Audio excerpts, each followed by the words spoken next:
गुरु तुम हो ज्ञानी ज्ञान के दाता, मुनि गुरुवर को करके प्रणाम गाऊं मैं सुबह शाम।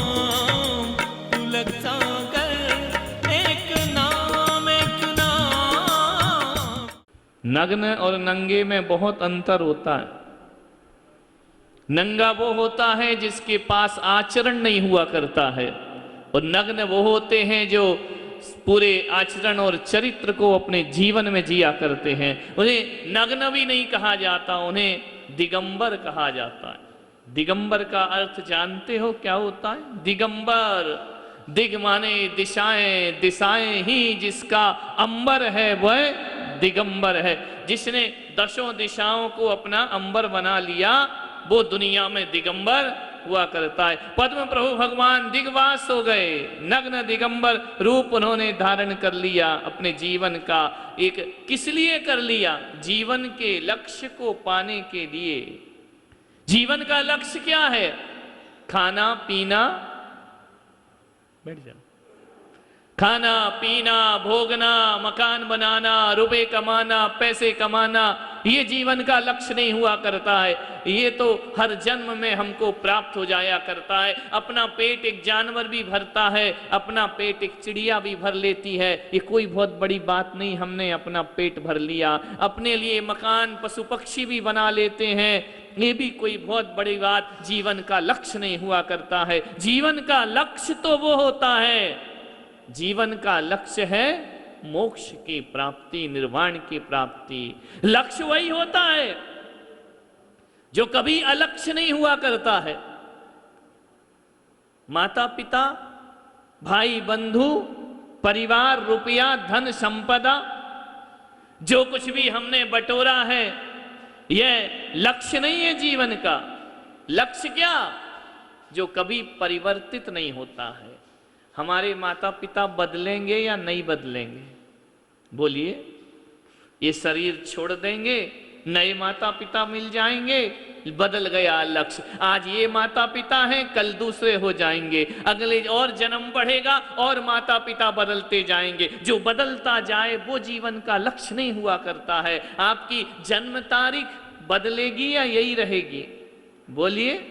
मृत्यु होगी, ये शरीर छोड़ोगे, अगला जन्म होगा, फिर जन्म तारीख बदल जाएगी, जन्म स्थान वह भी बदल जाएगा, जो आज आजीविका है वह भी बदल जाएगी।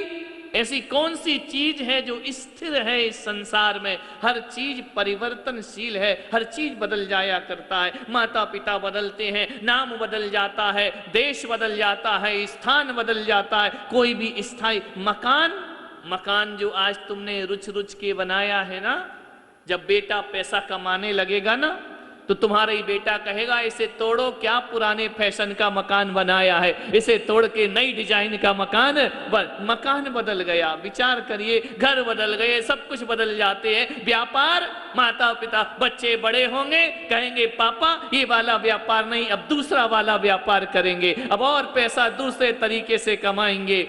जो चीज देखो वह बदल जाया करती है। आदमी का स्वभाव बदल जाता है, आदमी का नेचर बदल जाता है, आदमी की चाल ढाल बदल जाती है। जवानी में जैसे थे वैसा बुढ़ापा नहीं हुआ करता है। जवानी में जो हमारी जिंदगी थी वो बुढ़ापे की नहीं हुआ करती है। बुढ़ापे का एकाकीपन, सूनापन खलता है अपने जीवन को। हाथ पैर चलते नहीं हैं लेकिन एकांत हमें खला करता है।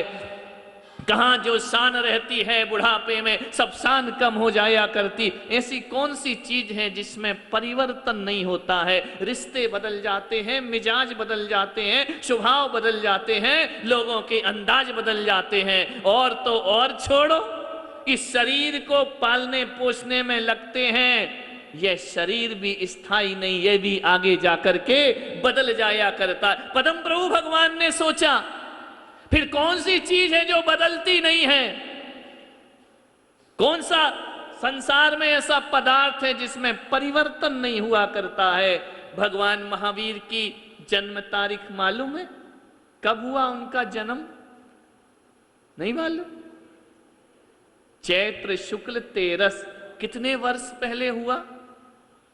आज से 2500-2600 वर्ष पहले हुआ भगवान का जन्म। विचार करिए 2600 वर्ष के बाद भी भगवान की जन्म तारीख आज भी वही है। आज भी लोग चैत्र शुक्ल त्रयोदशी को भगवान का जन्मोत्सव मनाते हैं। रामनवमी, राम की जन्म जयंती आज भी वही है। हमारा जन्म क्या होगा 50-60 साल बाद? अब तो 50-60 भी नहीं बचे अपन लोगों के, बचे हैं क्या? थोड़ा बहुत जीवन बचा है। आगे जाकर ये जन्म जयंती हमारी बदल जाएगी, परिवर्तित हो जाएगी। भगवान के माता पिता आज से करोड़ों अरबों वर्ष पहले हुए ऋषभदेव भगवान, आज भी उनकी जन्मस्थली अयोध्या ही मानी जाती है। अरबों वर्ष पहले हुए ऋषभदेव भगवान, आज भी सारी दुनिया उन्हें नाभिराय सुत और मरुदेवी के पुत्र के रूप में जानते हैं। आपके पिछले जन्मों के माता पिता का नाम क्या है, पता है क्या? कुछ कहां थे पिछले जन्म में? कुछ नहीं पता। सब बदल जाया करता है। परम प्रभु भगवान ने कहा अब मुझे ऐसी राह पकड़ना है जहां कोई परिवर्तन नहीं हुआ करता है, हमेशा वही, सदियों सदियों अरबों खरबों वर्षों के बाद भी कोई ऋषभदेव के माता पिता का नाम पूछेगा तो नाभिराय और मरुदेवी का नाम याद।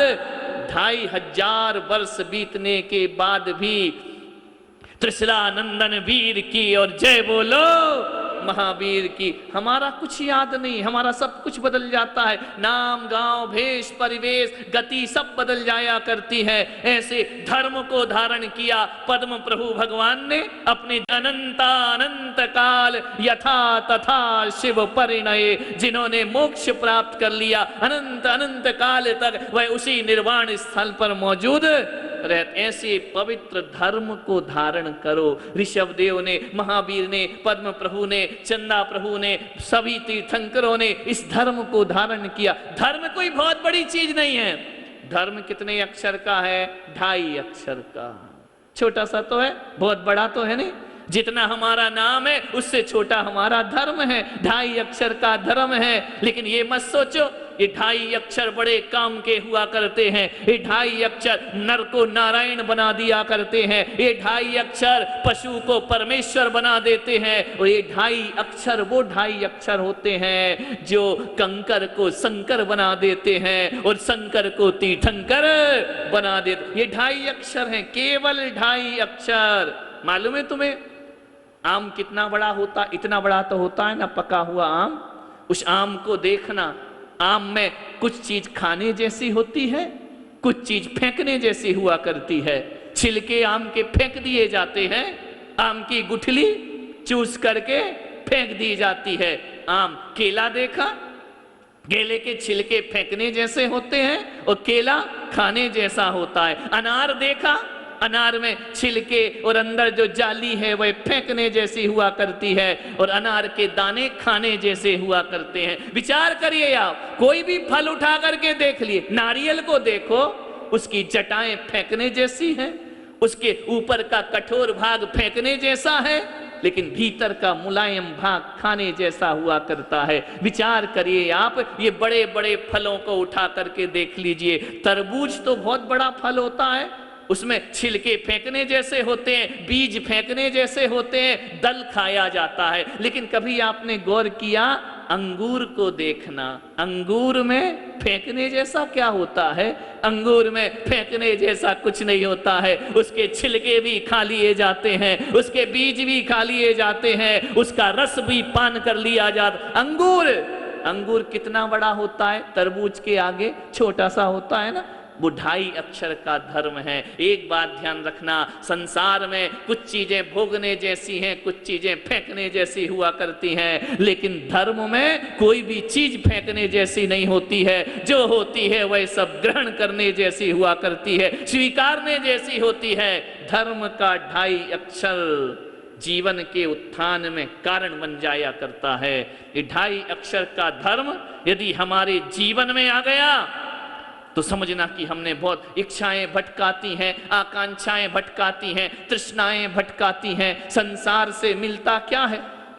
भगवान क्यों नग्न दिगंबर हो गए, क्यों दिग्भास हो गए, क्यों उन्होंने दिशाओं को अपना वस्त्र बना लिया? वो सत्य को समझ गए। हम लोग सत्य को नहीं समझते हैं, हम मन की कहीं पर चलते हैं। मन की कहीं पर चलने वाला फिर पीछे पछताएगा है। जो अपने मन के अनुसार चलेगा वो जिंदगी में कभी भी सत्य को, मन तो क्या है, भटकाते जाता है। मन को आज ये पसंद है, कल वो पसंद है, कल पूजा पसंद थी, मन कितना बदल जाता है। कल हमारा विधान था तो अलग भाव थे, आज दूसरे का विधान है, अलग भाव है। विचार कर, मन है ये, पल पल बदलता है, क्षण क्षण बदलता है। एक एक क्षण में मन की स्थितियां परिवर्तित हो जाया करती हैं। मन तो इतना चंचल होता है, थोड़ी देर में वही चीज अच्छी लगती है, थोड़ी देर बाद वही चीज बुरी लगने लगती है।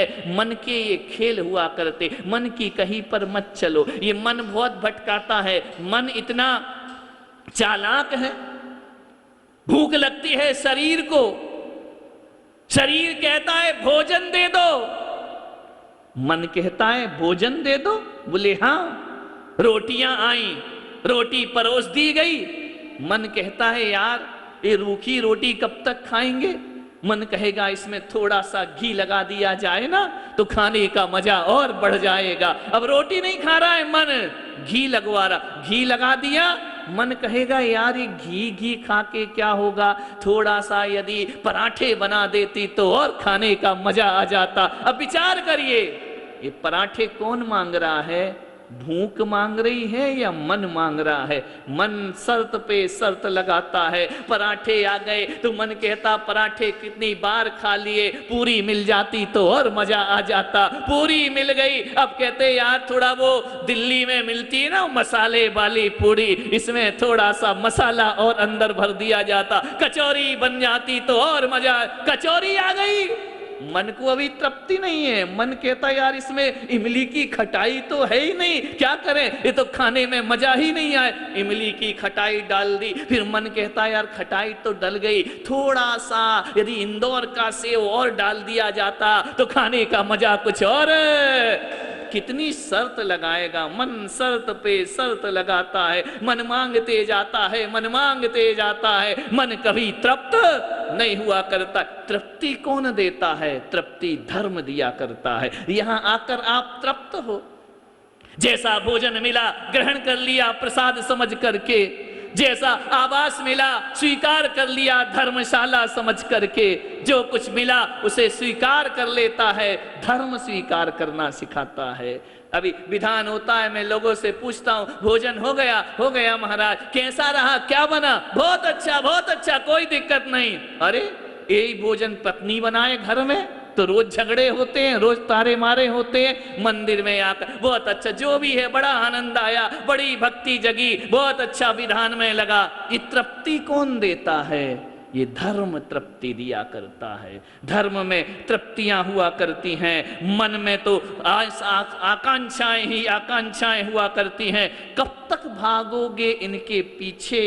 आकांक्षाएं ध्यान रखना कभी पूरी नहीं होती। मुझे मालूम है, एक साधु घूम रहा था, जंगल से घूमते घूमते एक शहर में आ गया। शहर में भिक्षा मांगते मांगते एक जंगल की झोपड़ी में वापस चला गया। मालूम है उस साधु के पास क्या था?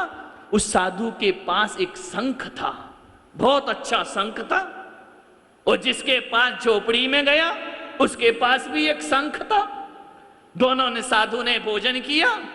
भोजन करने के बाद दोनों बैठे कि चलो वार्तालाप करते हैं, हमारा तुम्हारा ज्ञान आदान प्रदान करते हैं, कुछ तुम अपने अनुभव सुनाओ, कुछ हम अपने अनुभव सुनाए। बहुत दिनों के बाद संत समागम हुआ है। क्या हुआ? साधु ने कहा देख मेरे पास एक शंख है। जो झोपड़ी में रहता था उसने कहा मेरे पास एक शंख है। तो बोले वो शंख क्या करता है? बोले यार उस शंख से जो भी मांगो तुरंत देता है। बोले तुरंत देता है? बोले हाँ। बोले दिखा तो तेरा शंख कैसा है। उसने कहा शंख को ला करके दिखाया, ये मेरा शंख है, मांग तुझे क्या मांगना है? बोले मेरे लिए अच्छे सोने के लिए बिस्तर बना करके दे दे, मुझे रात गुजारना। इतना कहा, शंख ने बिस्तर लगा के दे दिए कि विश्राम करिए। अरे उसने कहा बाबा जी ये शंख तो बड़ा चमत्कारिक शंख है। तो उस बाबा ने कहा बोल तेरे पास क्या उपलब्धि हुई, इतने वर्षों से तपस्या कर रहा है। बोले मेरे पास भी एक शंख है। बोले शंख है? बोले हाँ। तो बोले क्या करेगा इस शंख का, ये शंख क्या चमत्कार करता है? बोले आपका शंख तो कुछ भी नहीं है इसके आगे। बोले कुछ भी नहीं? तेरा शंख क्या करता है? बोले मेरे शंख से एक मांगो तो दो देता है। अरे बोले दो देता है? तेरा शंख तो बड़ा चमत्कार वाला, दिखा तो जरा। जैसे ही उसने कहा बाबा जी को दिखाया, अपना जो झोली से शंख निकाला और कहा कि बाबा जी मांगो। अब जैसे ही बाबा जी ने कहा 1 लाख रुपए दे दो, शंख बोला 1 लाख क्यों मांगते हो, 2 लाख मांगो ना। अरे उसने कहा बड़ा करामात हो गई, डबल देता है, 1 मांगो 2 देता है। उसने कहा ऐसा करो शंख महाराज मुझे 2 लाख रुपए दे दो। शंख ने कहा 2 क्यों मांगता है, 4 मांग ले। अरे इसने कहा ये तो डबल ही डबल होते जा रहा है। बाबा जी का तो सन्यास गायब हो गया, अब तो सम्राट बन जाऊंगा सारी दुनिया का। मन में आ गई बात। उसने कहा कि बाबा जी ऐसा करो, तुम तो देखो फकीर हो, एक काम करो ये अपना शंख मुझे दे दो और मेरा शंख तुम ले लो।